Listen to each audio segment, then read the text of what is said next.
तो गैरत तो ये थी ना कि बीवी ने तुम्हारे ने सबसे पहले अपने घर कहते ने अपने घर दे बंदे नूं पुछी दा, तो इन्होंने नहीं ऐसा किया, अपनी बीवी को सेफ रखा और उसको मार। वो औरत का रूप ये खतरनाक रूप है कि जिसमें अपने उसने बच्चों का भी नहीं सोचा।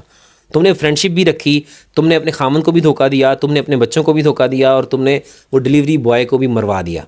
सादा सिंपल सारी दुनिया को नजर आ रहा है।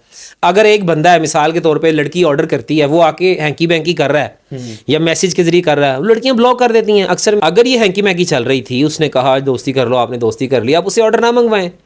आप कोई चीज़ ना, आप कह रहे जी उस एरिया में सिर्फ एक ही डिलीवरी बॉय है, मतलब दुनिया में कोई और डिलीवरी बॉय है ही नहीं है। बिल्कुल सही बात। तो ये सब सरासर झूठ है। कौम को इन्होंने जो है ना वो क्या किया है, गुमराह किया है। और ये जो कह रही है ना कि ज़बरदस्ती है, ज़बरदस्ती नहीं था, फ्रेंडशिप थी, कोई ना कोई मामला इनका चल रहा था।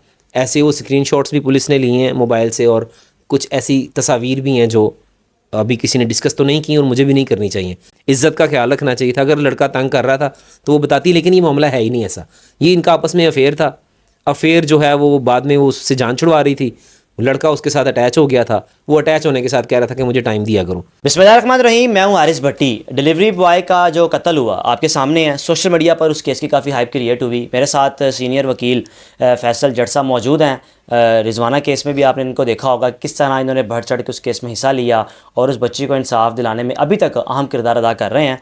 और इस केस को सामने आने के बाद एक वकील का पॉइंट ऑफ व्यू क्या होता है, क्योंकि एक वकील का सोचने का जो तरीकाकार है वो एक आम इंसान से बिल्कुल मुख्तलिफ है, क्योंकि वो जजेस का एक कोर्ट्स का सामना करते हैं और मुख्तलिफ क्राइम को डेली देखते रहते हैं। उन क्राइम को मनतकी अंजाम तक पहुँचाने में एक वकील का बड़ा अहम किरदार होता है कि किसी जो जिसने क्राइम किया हो उसको सज़ा दिलवाने में एक वकील का बड़ा अहम किरदार होता है। खातून और उसका शोहर इस वक्त जेल में है, इनके पॉइंट ऑफ व्यू क्या होगा? क्या ये वाकई जो खातून कह रही है ऐसा है या कहानी कुछ और है? इनसे जानते हैं। अस्सलाम वालेकुम।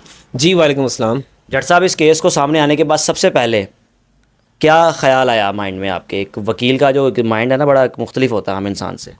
देखें, जब ये केस आया सामने, हमने सुना तो देखा, लोगों से भी सुना और चैनल्स पर भी देख रहे थे सोशल मीडिया पर कि एक डिलीवरी बॉय है जनाब, उसको बुलाया, मारा और मार के आग लगा दी गई। मतलब ये एक ऐसा घिनौना जुर्म है। और ये सुनते ही आम जो माशरे में लोग हैं उनके अंदर भी खौफ व हिरास फैल जाता है। जो कमज़ोर दिल के लोग हैं कि एक तो उसको मारा, मारने के बाद आग लगा दी, फिर आग लगा दी, वजह क्या पता चली, लोगों को ये खबर पहुंची कि जनाब वो लड़की का चक्कर था, लड़की के पीछे आया, ये वो तो मार दिया। तो कभी भी कानून तो किसी को हाथ में लेने की इजाज़त नहीं है।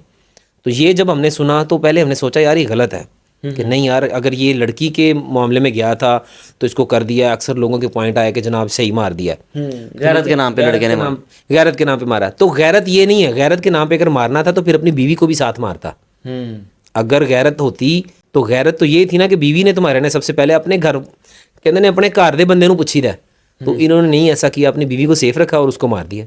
सर, जिस तरह कहानी बताई जा रही है, आपको लगता है ऐसा है कि खातून का ये मेरे पास आया, ब्लेड रखा, मुझे ऊपर ले गया, चोरी करके ले गया, दूसरी बार हस्बैंड ने बुलाया, कुछ क्या समझ में आता है? ये सब झूठ है। मेरे पॉइंट ऑफ व्यू से ये सब झूठ है और फ्रॉड है।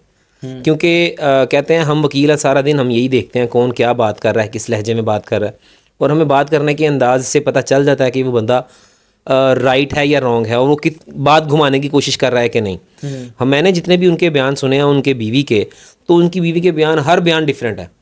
और हर बयान में वो कभी ये क्या रोना शुरू कर देती है बयान में, कभी कहती है उसने मुझे ऊपर बुलाया, फिर अब्बू नीचे खड़े थे, वो बच्ची ऊपर आई, फिर चली गई, फिर वो यहाँ से किचन से भाग गया, फिर वो सारी चीज़ें ना ऐसे लगता है जैसे मिक्सअप किया है। कोई जो सच्चाई है ना वो पुलिस की रिपोर्ट में आएगी, जो पुलिस ने रिपोर्ट तैयार करनी है उसमें हर चीज़ क्लियर आएगी। मेरे नज़रिए के मुताबिक अगर ऐसा कोई बंदा था, अगर वो आता था, अगर उसने फ़ोन पकड़ लिया था, उसके खामन ने उसको चेक कर रहा था, जान से मारना नहीं बनता। वो उसके खामन का बयान भी मैंने देखा चैनल पे, वो कह रहा है जनाब मेरा मारने का नीयत नहीं थी, मेरा ये थी। अब मारने की नीयत नहीं थी, तुमने उसको घर बुलाया, बुला के तुम उसको गन पॉइंट पे ऊपर लेके गए, फिर तुम कह रहे हो, और वो कह रही है कि मुझे पता ही नहीं है।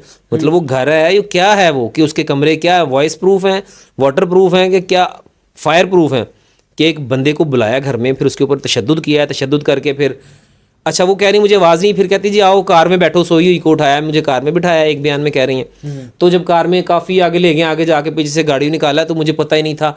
मैं अभी सोच रही थी क्या हुआ, मैं गाड़ी में रास्ते में 2 दफ़ा सो गई हूँ। फिर जब मैं उठी हूँ तो पता, मैंने पूछा कहाँ जाना है मुझे बताओ, वो ऐसे ऐसे हाथ से हिला के कह रहा था ऐसे ऐसे। तो फिर जब पीछे उतरे तो उतर के डिग्गी खोली, फिर उसने उसको नीचे रखा और आग लगा दी।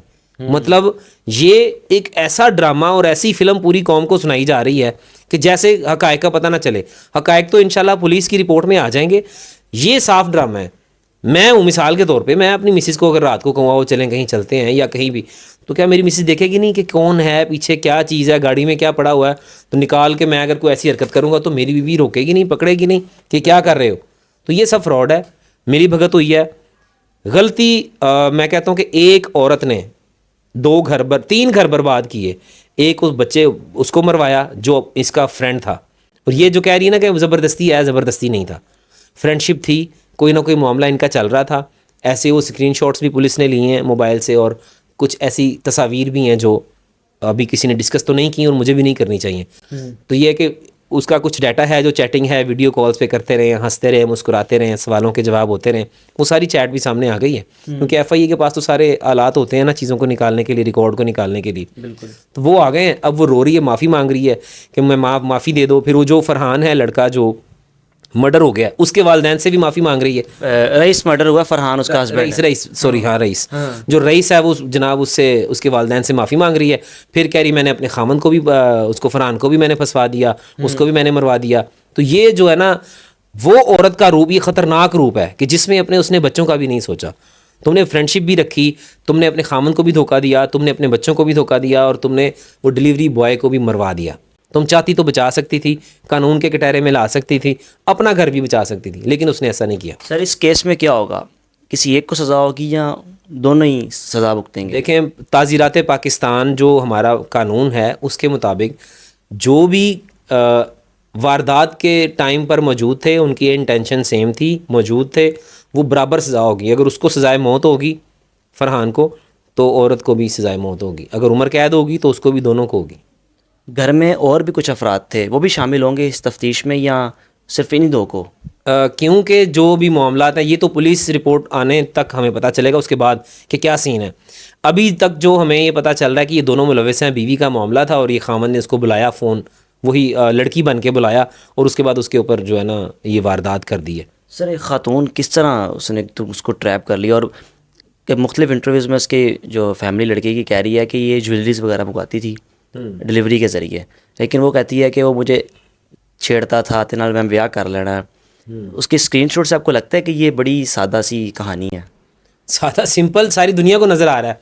अगर एक बंदा है, मिसाल के तौर पे लड़की ऑर्डर करती है, वो आके हैंकी बैंकी कर रहा है या मैसेज के ज़रिए कर रहा है, लड़कियां ब्लॉक कर देती हैं। अक्सर मेरी कोलीग्स हैं, लॉयर्स हैं, आती हैं, इन ड्राइव यूज़ करती हैं। अक्सर लोग फ़ोन करते हैं, डिलीवरी बॉय आते हैं, मैसेज दोबारा करने की कोशिश करते हैं दूसरे नंबर से, लड़कियाँ ब्लॉक कर देती हैं। अगर ये हैंकी मैंकी चल रही थी, उसने कहा दोस्ती कर लो, आपने दोस्ती कर लिया, आप उससे ऑर्डर ना मंगवाएं।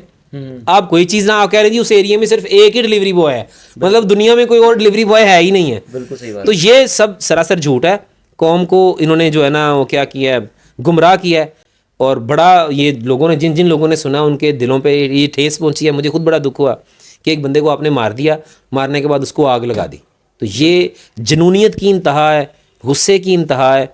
ये कानून उन्हें हाथ में लिया। मैं कहता हूँ कड़ी से कड़ी सज़ा होनी चाहिए। सर माशरे को क्या पैगाम गया इस वाक़े के सामने? क्या तो माशरे में एक ख़वातीन के हवाले से क्या मैसेज गया होगा लोगों को कि एक ख़ातून घर बना भी सकती है और अगर तबाह करने पर 2 घर तबाह कर सकती है?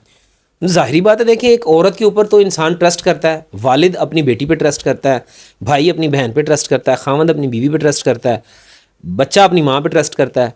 औरत वो कहते हैं ना कि वो एक घर को जहन्नम भी बना देती है और जन्नत भी। तो ये जो मामला हुआ है वो एक कहावत है, शायद अरस्तू की कहावत है, मुझे नाम इसका कंफर्म नहीं है, किसी सियाने बंदे की ये कहावत है।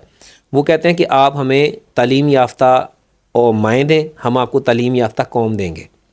तो तालीम याफ्ता माँ का मतलब क्या है कि अगर एक माँ तालीम याफ्ता होगी तो वो पूरी बच्चों को, पूरी नस्ल संवार देगी। बिल्कुल सही बात है। तो अगर वो माँ इस तरह की हरकत करेगी, खामन अगर उसको ट्रस्ट करके उसको उसने दिया हुआ है, वो चीज़ें मंगवा रही है, कर रही है, तो उसको अपनी 4 दीवारी के तकद्दुस का ख्याल रखना चाहिए था, इज़्ज़त का ख्याल रखना चाहिए था। अगर लड़का तंग कर रहा था तो वो बताती, लेकिन ये मामला है ही नहीं ऐसा। ये इनका आपस में अफेयर था।